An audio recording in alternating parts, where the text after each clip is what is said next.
62, another show. What you go through to heal and grow and learn a bit. This you must admit. A different show to help you know that the time is right for you to outgrow your limits. To yourself you must commit. Dressed up like $1 million podcast. As long as you are learning from this broadcast. So all you lovely girls and fellas who dive into your health and all to stay fit. The show's a perfect fit. You'll be thinking quite a bit. Rising higher than mainstream thinking. The teaching is legit. I know you can do it. I cover all of it. Are you annoyed by affirmations? When you hear, think positively, do you tell the person, You're breaking up. I can't understand what you're saying. I have to go now.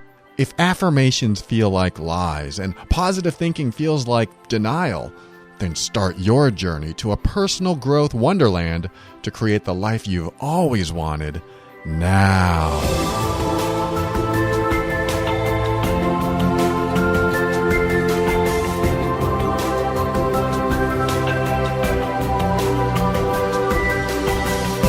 Hello, this is Paul Coliani, host of The Overwhelmed Brain, the personal growth show for the critical thinker. On this show, I discuss practical, down-to-earth steps to help you improve your mood and your sanity and your life. We'll talk about why we do the things we do and what we can do to reach higher levels of happiness and lower levels of stress and overwhelm. My goal is to help you become empowered so that you can create the life you want. Today's sponsor is me. If you have a tablet computer or an e-reader, visit theoverwhelmedbrain.com/books and get my latest ebook, Clear the Path to Happiness. It's about what you can do to clear all the obstacles that are preventing you from being as happy as you deserve and revealing what's been inside you all along. Visit theoverwhelmedbrain.com/books. Now, this is going to be a fun show because we're going to be talking about codependency. No, it's not that fun. But we're talking about codependency and the effect it has on our relationships and our love and the connections that we have in our life. I'm talking about any relationship, not just romantic. Codependency is something that has played a huge role in my family, but it wasn't until a few years ago that I realized there was a term for it. But once I learned about it, I realized that codependency, in a nutshell, allows dysfunction to exist and continue. In fact, because of codependency, the addict will stay addicted. The clingy person will stay clingy. The jealous person will stay jealous, so on and so on. It's a creepy shadow that lurks underneath everyday interactions. It typically stays unspoken or at least not expressed clearly enough so that changes are made. There's a lot of passive aggression and silent anger and sadness that can embody codependence. And almost always, it erodes a relationship to the point where trust and love are completely obliterated. And all that's left is fear and anxiety. Codependency is a self-perpetuating machine. In other words, it continues indefinitely until something changes. In physics, something like perpetual motion cannot continue indefinitely unless it is drip-fed energy of some sort. Like when you stand a bicycle upside down, you can spin the front wheel and it may seem to spin freely. However, because of friction, the wheel will eventually slow and come to a stop, even though it appears to be spinning effortlessly. It can be like this with a codependent relationship.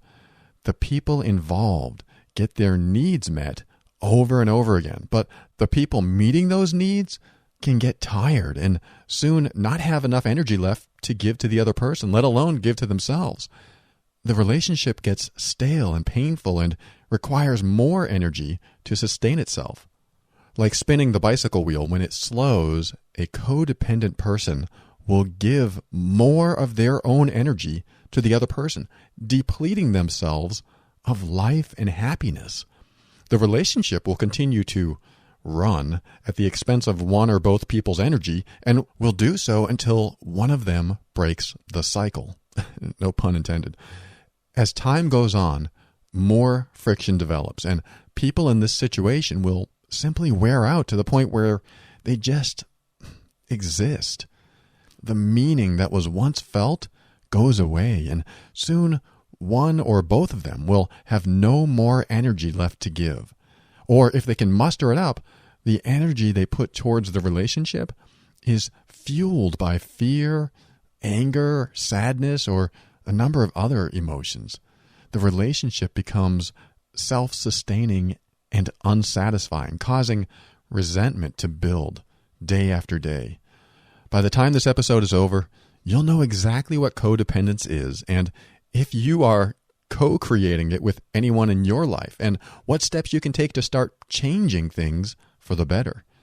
If you already know you're in a codependent relationship, then you probably know how challenging it is to stop the behavior that keeps codependency alive.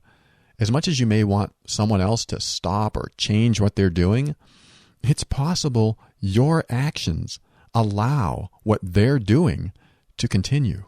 In other words, you could very well be creating a situation where the other person is more free to be the way you don't want them to be. Your behavior, as much as you think it's helping, could be what's giving them a free pass to continue doing what they're doing. This isn't always the way, of course. I mean, you could have a highly functional, interdependent relationship and still have dysfunction show up in one or both of you. But there is sometimes a not so obvious underlying system working in the background, covertly allowing and even precipitating that dysfunction. It's this system that both people feed into and keeps the wheel spinning. If that sounds a tad convoluted, not to worry, as we'll be diving into all of this in a moment. But for now, I think I need to confess something that came to my mind while preparing for this episode.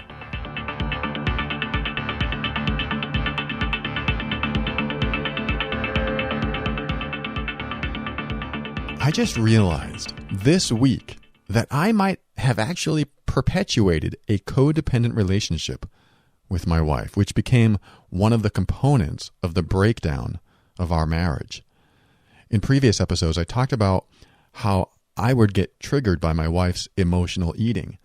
Her reaching for junk food triggered fear and sadness in me because I wanted her to come to me for emotional support, not food. There was more to it, but that's basically the backstory. Well, now that I think back on it, I remember that when I would get triggered, she would also get triggered and feel guilty about making me feel bad. Or maybe she felt guilty about eating junk food, or maybe something else entirely. Regardless, us triggering each other can ultimately be perceived as a codependency.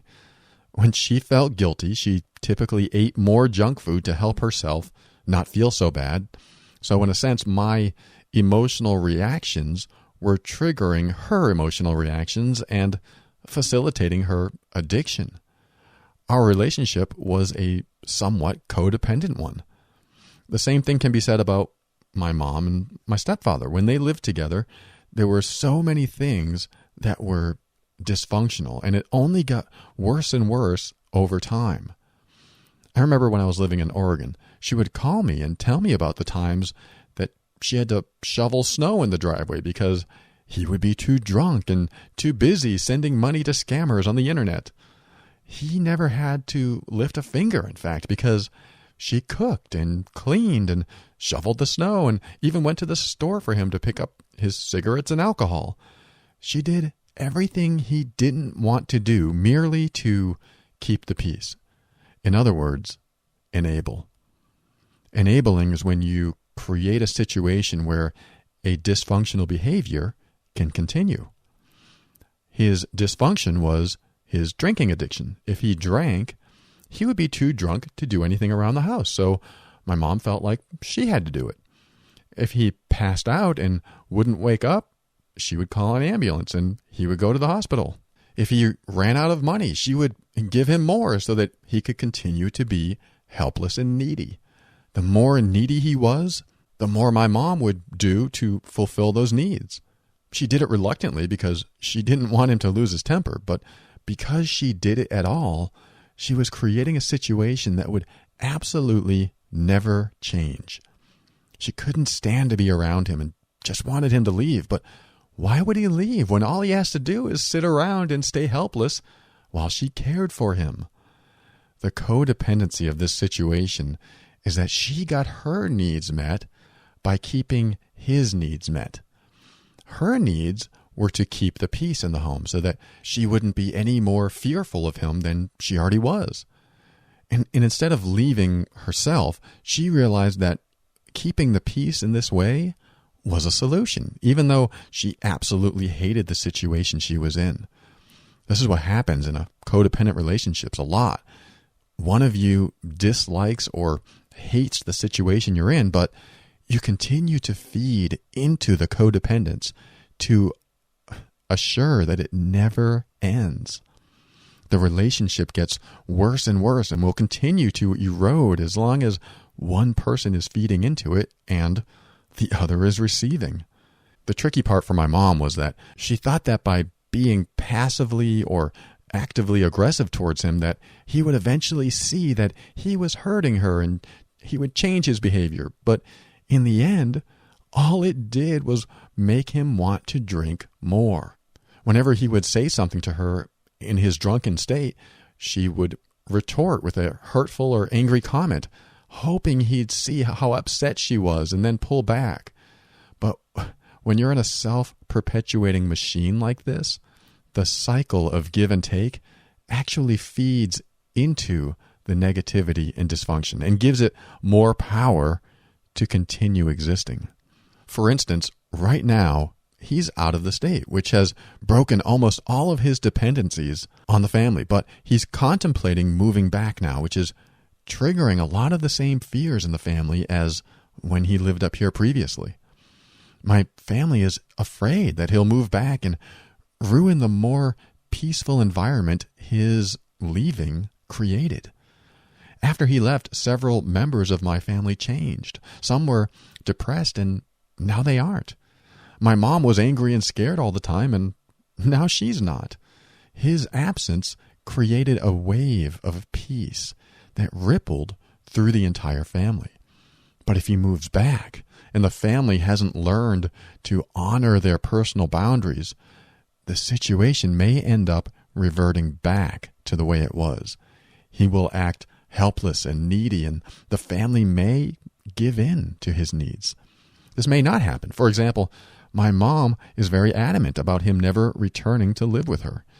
But some other members of the family may choose to put him up, which means if he's around, then he'll probably attend family functions such as Thanksgiving and Christmas, which would cause a divide in the family. Some will attend and others won't.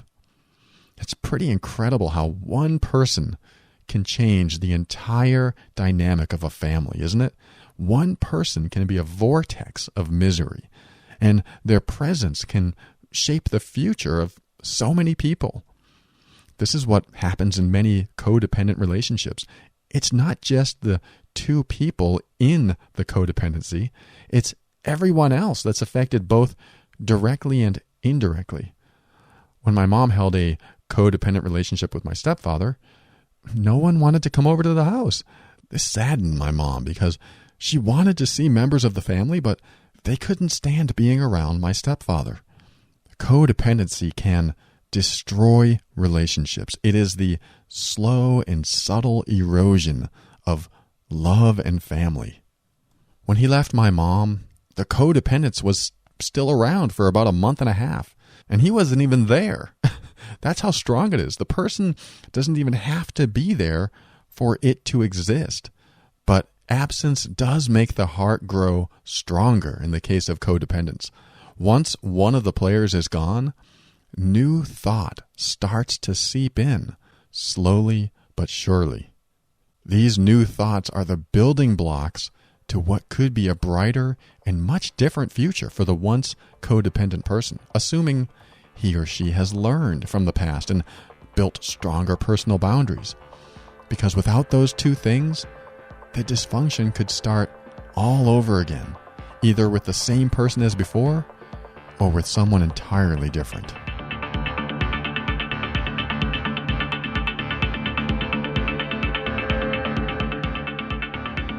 Codependence is when two or more people develop a dependency on each other to support a dysfunctional relationship.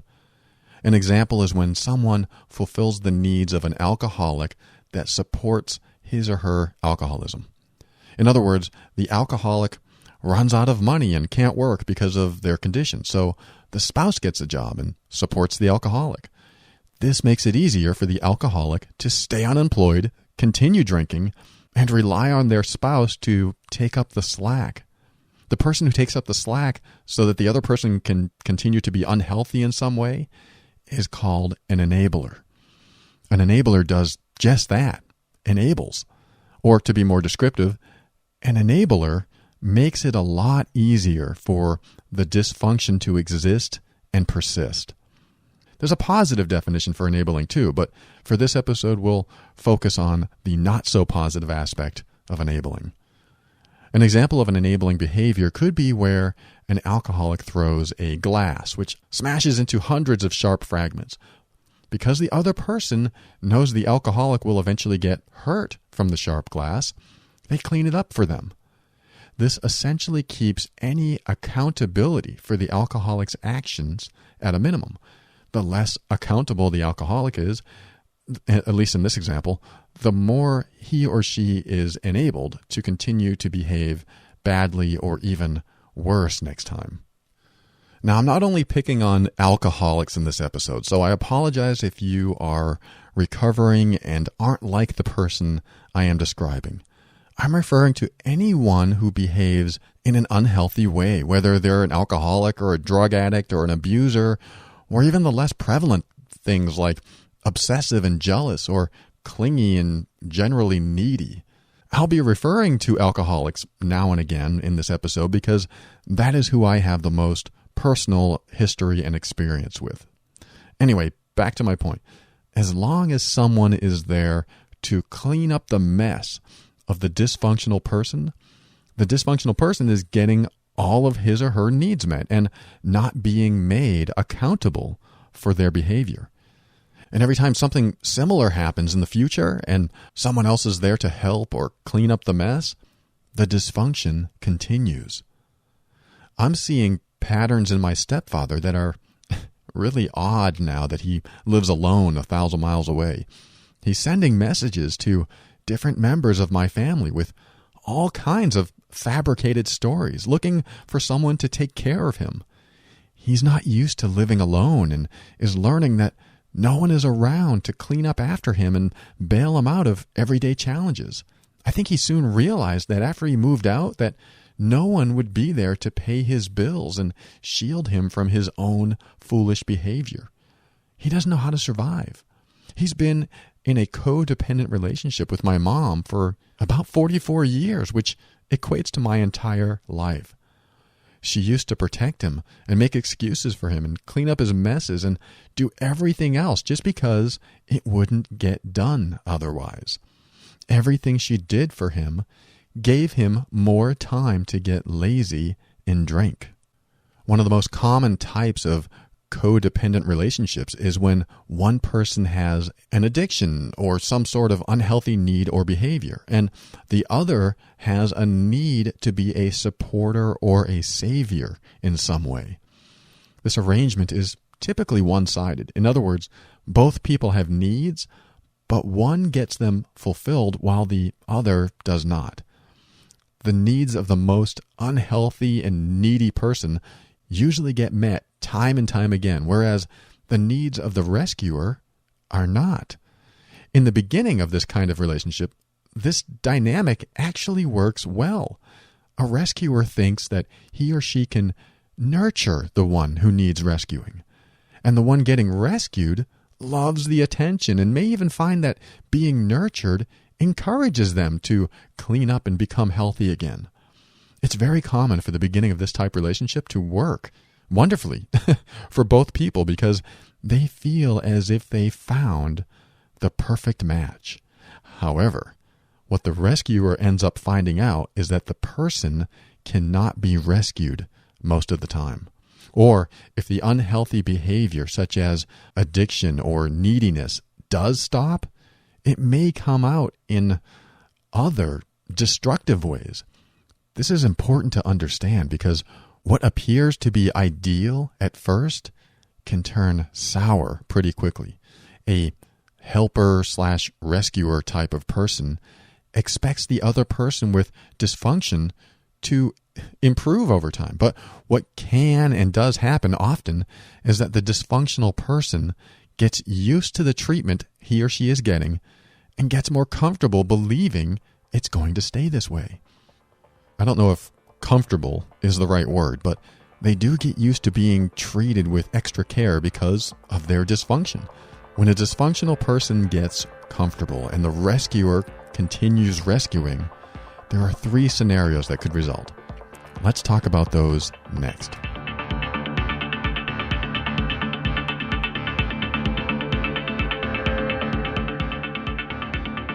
The 3 scenarios that could result from an ongoing codependent relationship are: 1.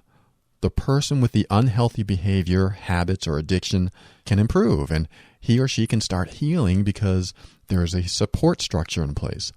This can be beneficial as the roles of each person can balance out so that the helper can be more neutral and the person healing can become more empowered. This result is favorable and has a chance to help the relationship grow and evolve. Or 2, the person with the unhealthy behavior might stay where they are, knowing that they no longer have to take care of many of their typical daily activities. They may take full advantage of the opportunity they have, relying on someone else to take care of everything that they would normally have to do on their own. Someone like this will not change and will probably get deeper into their dysfunction over time. Or the third result could be the person with the unhealthy behavior stops the unhealthy behavior, but replaces it with something else. Typically, bad habits and addictions have to do with suppressing emotional pain of some sort. So once one crutch is removed, another one takes its place. I've seen drug addicts turn into sex addicts, or smokers turn into emotional eaters. This situation will have the same result as the previous one, number 2, because there is no evolution of the situation, as it will become a similar or worse situation than before. And the biggest problem with this scenario is that if the person with the unhealthy behavior changes because someone else wants them to change, they may never get to self-empowerment, which means they will likely just find another addiction or unhealthy behavior. And really, self-empowerment is the fastest, longest-lasting method of eradicating dysfunction. In other words, when someone with an addiction has finally had enough and is sick of being sick, self-empowerment has a chance to kick in and become the impetus for change. It's like when you're a teenager and you think you know how the world works and don't like to do what you're told. I realize not all teenagers are like this, but you know what I mean. A teenager might get advice to say, stay out of that abandoned building, but that's basically an invitation for them to go inside that building as fast as possible. The fact that someone else wanted them to stop gave them the motivation to do it. Whereas if they were never told to stay out and maybe someone mentioned it in front of them casually, like, I would never go into that building, the floors could give way and I'd end up breaking my neck, the teenager might contemplate the risks of going, making it possible for them to come to a decision on their own about what to do or what not to do. This is self-empowerment, coming up with the decision on what to do on your own, without necessarily being told what to do. But when it comes to the 3 results I just mentioned, the unfortunate truth is that most codependent relationships will never see the first result, where the unhealthy behavior stops and the individuals inside the relationship evolve and grow. No, what you normally see or be a part of yourself is number 2 or 3, because the system feeds itself. Person A gives what person B wants and vice versa. It's a dysfunctional balance that creates a well-oiled machine, even though it's an unhealthy balance. But as long as one's needs are met and the other is willing to fulfill those needs, the system is flawless. The dysfunction continues and even strengthens, and the codependent helper continues to give and support the other person more and more as needed. It becomes draining for the helper, but it seems like they're helping and the other person is improving, so they keep doing it. It's sad. I watched this for years and years with my mom. In my 20s, she was annoyed and frustrated and embarrassed by my stepfather's behavior. And in my 30s, she hated him and wanted him gone. And then in my 40s, her hatred grew so strong, she would blatantly say it to his face. Yet, because she always thought that he would change, she chose not to do anything to help herself out of the situation. And that's such an important key point I want you to take away from this discussion today. I mean, we're going to talk about some steps to help you break from codependency in a moment. But this one important point must be taken to heart. And here it is. Accept the fact that the other person will never improve or change who he or she is.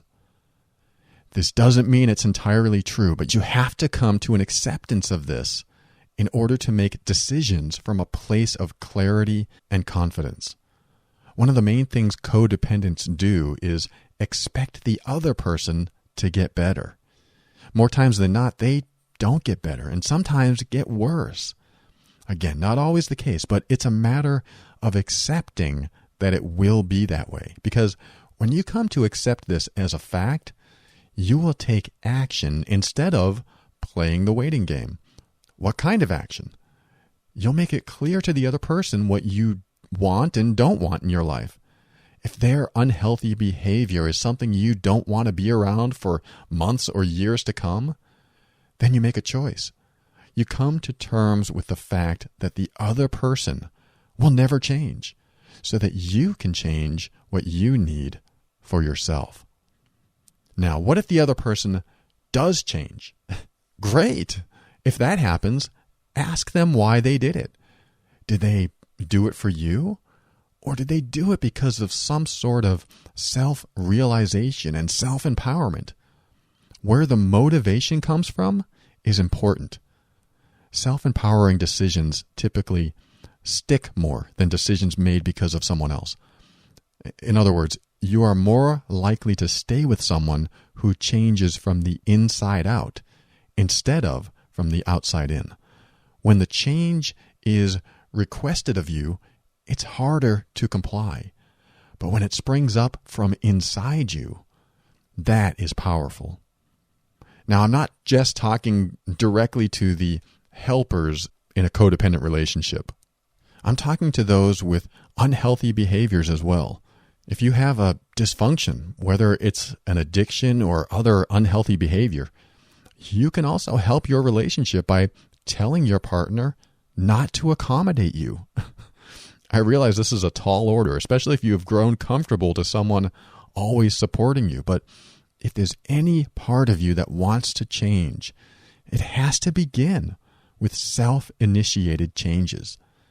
A conscious decision to make changes means making hard decisions that will make your life better in some way.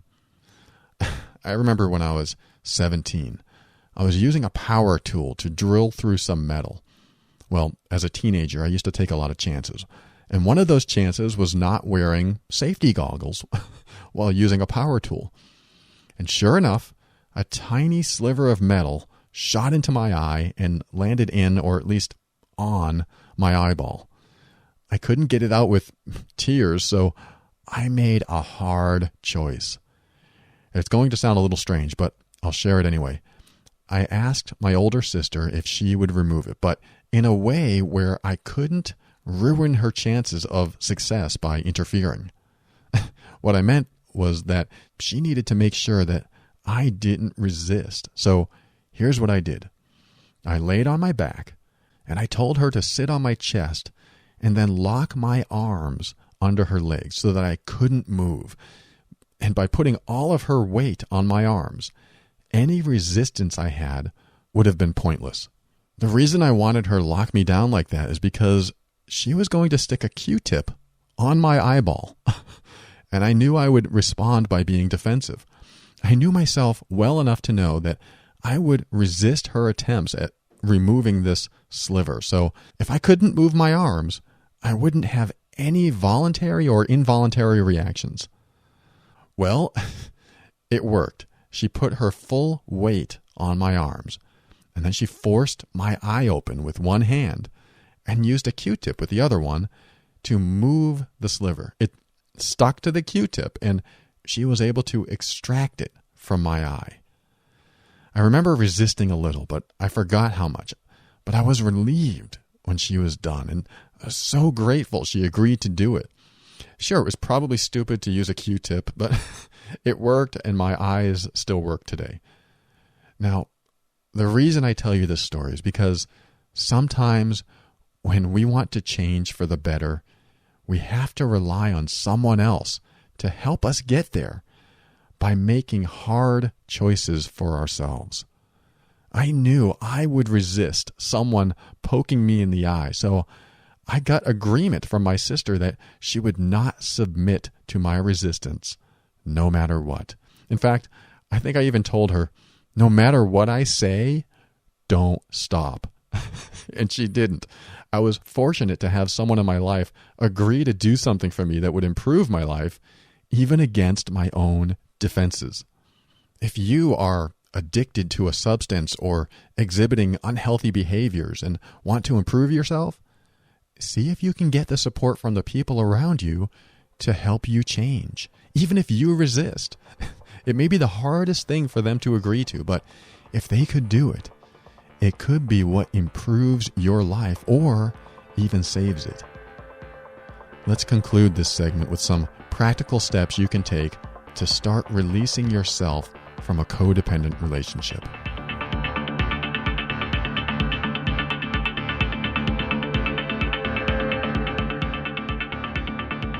Codependency is like adding gasoline to a fire. The fire rages on, never getting extinguished because someone is always there to make sure to douse the flames with more fuel as needed. Codependency is also typically weighted heavily to favor one person over the other. There is one who is much more needy and helpless than the other. And these two states are usually prolonged by the person who wants to help and will usually help more and more, not knowing they are getting nowhere. And because there is an unequal balance in the relationship or the lack of a fair give and take, resentment builds in the helper and helplessness builds in the person with the unhealthy behavior. But there is hope. There are things that either of you can do to start releasing the grasp that codependency can sometimes have. In all truth, however, it's very likely that only the helper will want to be free of their role, as the person in need has usually grown much too fond of being supported all this time. And look at it this way. If you woke up every morning to a full body massage, served your meals wherever you wanted them, and got all your desires met, would you want to give that up? I'm not saying it's like that for the dependent person, but giving something like that up can be just as difficult because it's the way of life you get accustomed to. When I was on unemployment a few years back, I remembered how hard it was to look for work because I was already getting paid. But I was smart enough to know that it would end. So I sought and found work as soon as possible. But not everyone does that. Some people will take advantage of the free ride as long as it's available, which makes codependence one of the hardest types of situations to break out of. So what can you do if you're in a codependent relationship? Well, here are some suggestions. Number one, figure out how you contribute to a bad situation to keep it bad. Just our existence in a relationship influences that relationship. And when someone in your life is needy in any way or needs help more often than not, Are you really being helpful by giving them the tools they need to help themselves? Or are you giving them a Band-Aid each time to allow their neediness to continue? I have a friend that asks for money from everyone he knows, so I knew it was only a matter of time before he asked me. Well, he did, and when it happened, I realized if I gave him money, he would ask me again and again in the future. So I made the hard choice and said no to him, telling him that our friendship and our relationship was too important to put money in between us. He was at first surprised I said no because it was, after all, only $5, but I think he was okay with it after I told him I didn't want any weird feelings between us. I said no, and that stopped any type of dependency that might have developed had I said yes instead. It was a tough moment, but I knew it was for the better. It was for the greater good of our relationship, as dramatic as that sounds. Number 2, remember that codependence does not end until you do something completely different than what you are already doing. Most people in a codependent relationship will do more of what they're already doing, thinking that it will help the situation. But what it does is only increase the threshold of toleration. If the helper does more for the needy person will see that more of their needs are covered, allowing them to stay in a needy place. That's just how it works. After all, when you learn that all you need to do to get your needs met is to stay needy, there's no reason to change. The idea is to sometimes do the opposite of what you think will work in a situation. If you're a helper and you help the needy person be less accountable by taking up his or her slack or by giving them a proverbial Band-Aid whenever they need one, you're only exacerbating the situation and prolonging the codependency. If, however, you give them a tool to help themselves, they may reluctantly use it or be repelled by it. It's sort of like giving an alcoholic the number to Alcoholics Anonymous instead of giving them another drink. It could go either way, but if they do use the tool, they may be on their way to healing. And you do have to be careful here because a needy person can be highly dependent on a helper to the point that if anything changes, he or she will react aggressively, which leads us to number 3. Prepare your escape plan if you feel too buried in the codependency or if you live in fear. I realize that most of the suggestions I've been giving today are geared towards the helper, but that's usually the person that can step into empowerment first. The needy one has a much harder time because of what they've become accustomed to, which is why the helper really can't help them most of the time. The needy one is used to getting bailed out, not taking responsibility, and not being accountable, so that makes it nearly impossible to help them. It's like taking the bottle away from the baby, sometimes in a literal sense. Their needs can be so strong that it will feel like you are taking a big chunk of their life away when you stop drip feeding your helpfulness to them. But if you know or live with a full-grown adult that is capable of taking care of him or herself, and they rely on you for most all of their needs, you'll eventually get burnt out and crash anyway. And if you don't crash, you may end up living a dull existence, hoping things will change one day. This is the common flawed thinking that many people stuck in a codependent relationship hold on to, that someday the other person will change. It's true. Someday they could change. But it doesn't mean you have to stick around until it happens. I'm not saying to leave the situation, but I am saying that it's a good idea to start considering an escape plan. Start doing some what-ifs to visualize scenarios like, what if this person never changes? What will I do? Or, what if this person doesn't change by December 10th? Should I end the relationship? Start asking the what-ifs and play out the scenarios that unfold in your head. This will get you into forward-thinking mode where you can start taking some sort of action towards a resolution and a way out of the codependency. Your way out could be by having an enlightening conversation of how tired you are of being in the situation, and that if things don't change, you'll have to leave the situation. This kind of upfront talk will bring realizations to the forefront and let everyone involved know that this codependence needs to end one way or another. And there's nothing wrong with leaving a situation and returning, assuming everyone has grown and healed from an event. When my wife started to leave when we first met, it threw me off, and I suddenly knew that I either had to grow and heal or I'd lose her. I didn't know she was serious until she said she was serious. For you, it might take packing a suitcase or having a conversation like you've never had before. Now, that's even if you want to leave. I mean, I'm sure there are codependent relationships that exist where both people like the arrangement. And if that's the case, and you both enjoy your situation, then I guess there's nothing you need to change. Just be aware that if the scenario is new, you're less likely to see the issues yet. Typically, codependent situations that last for years build resentment on one side. So check in and make sure what's true for you. That's why I like the what if game. When you visualize what if, you figure out how you'd respond in the future instead of focusing on what you hope will change now. Number 4, and finally, remember that tough love can be the most powerful, rewarding, and sometimes difficult and painful healing tool that you can use. You know what tough love is, right? It's when you do something for someone's own good because you love them enough to know that even if they hate you for what you're doing, it will help them to have a better life. That's a hard pill to swallow, I realize. The other person may not necessarily hate you, but it's possible they could. Tough love is when you know what needs to be done with someone and you do it, knowing that they may even resent you for it in the moment.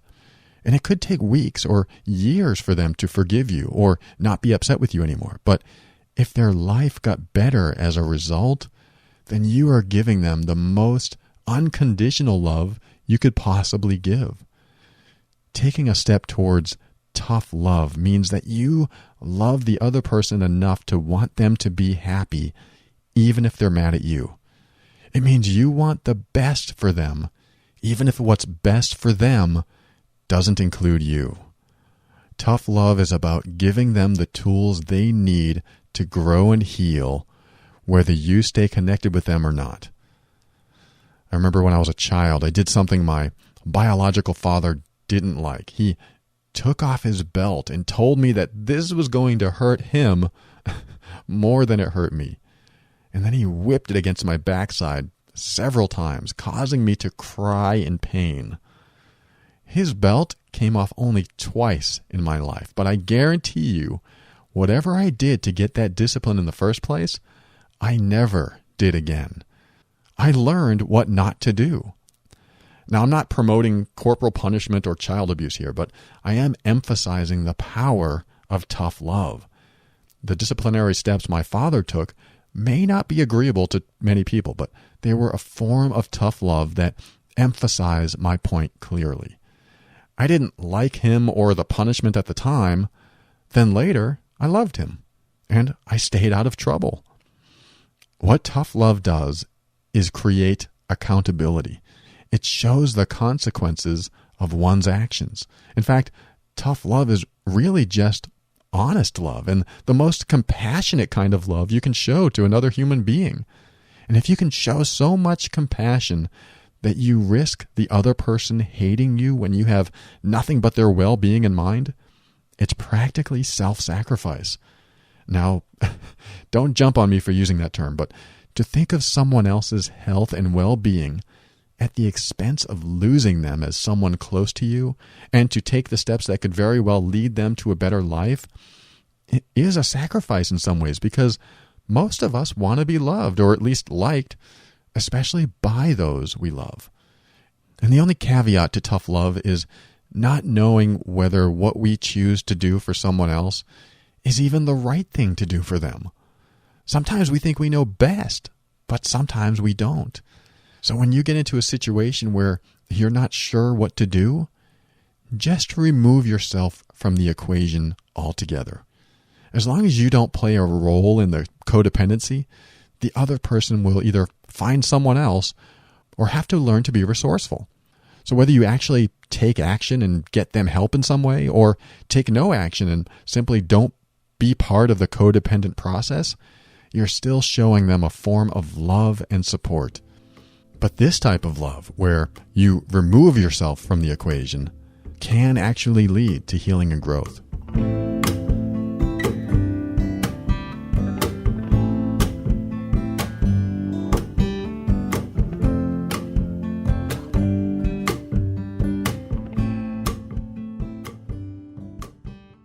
Well, in today's episode, we talked about how codependence is a two-way street. Typically, one person has more needs than the other, but almost always it's a dysfunctional way to live because one person is a source of energy and the other is the sap. I know, it's a terrible analogy, right? But the problems start when the energy source, the person with the energy or the helper, has little left to give, so they become a shell, running on empty, no longer able to fulfill the needs of the sap. In the beginning, the energy source enjoys helping the energy sap, but the sap gives back by fulfilling the need of the source who enjoys helping people. But for how long does someone want to help someone else who experiences the same problems day after day? I had a friend that complained about the same things every day, and no matter what suggestions I gave, he ignored those and kept complaining about his problems. By participating in conversations with him, I was fulfilling his needs. This was more of a dependent situation where he came to depend on me as someone he could vent to but never listen to. This can be draining. To hear someone tell you the same problems over and over again without them ever taking bold steps to change their life can grow old. I thought my advice was great, but he didn't change his behavior. Who knows, maybe my advice was terrible, but either way, I saw no massive steps taken on his part to make any changes. All he really wanted was for someone to hear him complain.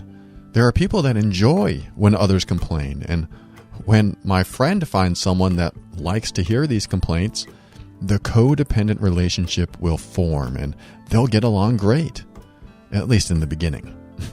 Eventually, a person that becomes dependent on you to fill a need without you being equally dependent on them for your needs causes codependency. The key is the inequality of the give and take.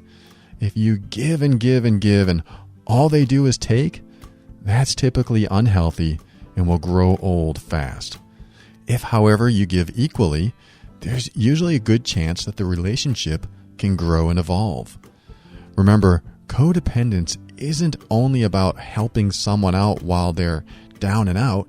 It could also be one person submitting to any need of another when they don't really want to, but do so in hopes the other person will change.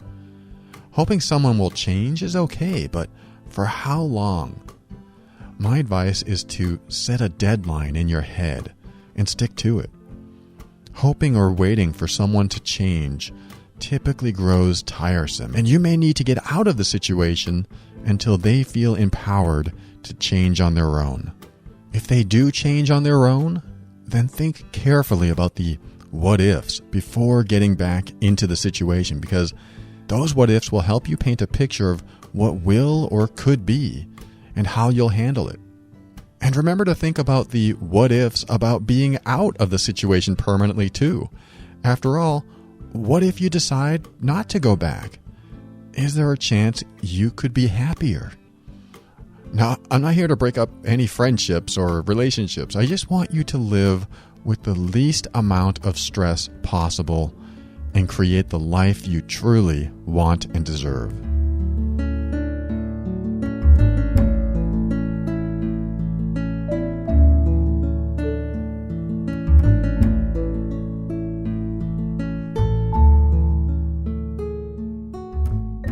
Thank you for listening to another episode of The Overwhelmed Brain. I thank Holly, Loretta, Dorita, Valerie, Robin, Sarah, Julia, Sandy, Kalia, and Joe.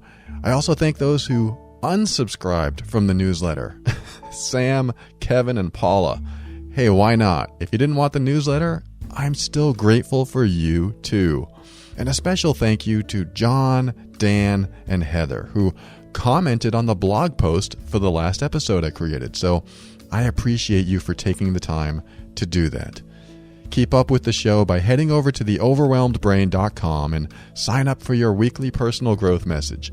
You can also write to me anytime by sending me an email to paul@theoverwhelmedbrain.com.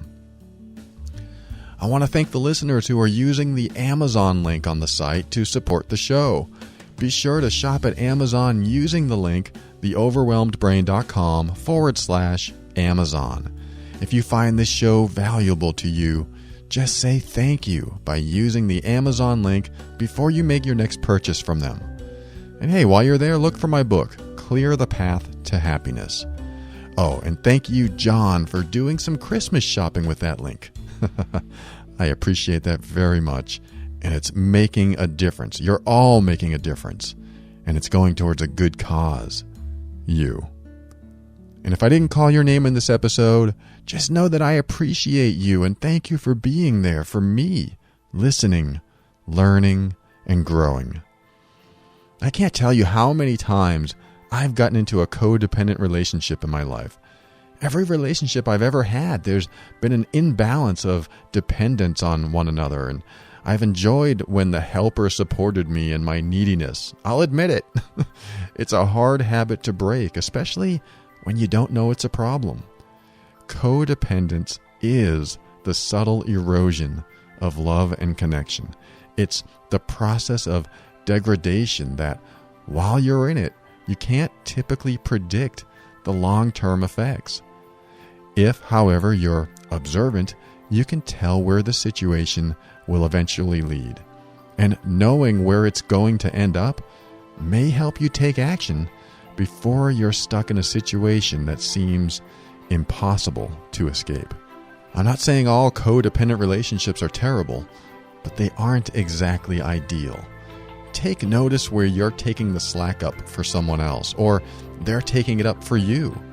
You could prevent the erosion and resentment that builds and start rebuilding a solid foundation once again. Step into your power and be firm in your decisions and actions so that you can create the life you want. Because when you do this, you'll discover what I already know to be true about you. That you are amazing.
Slowly but surely. Surely. Surely? Surely? Surely. You still here? Thanks for listening the whole way through.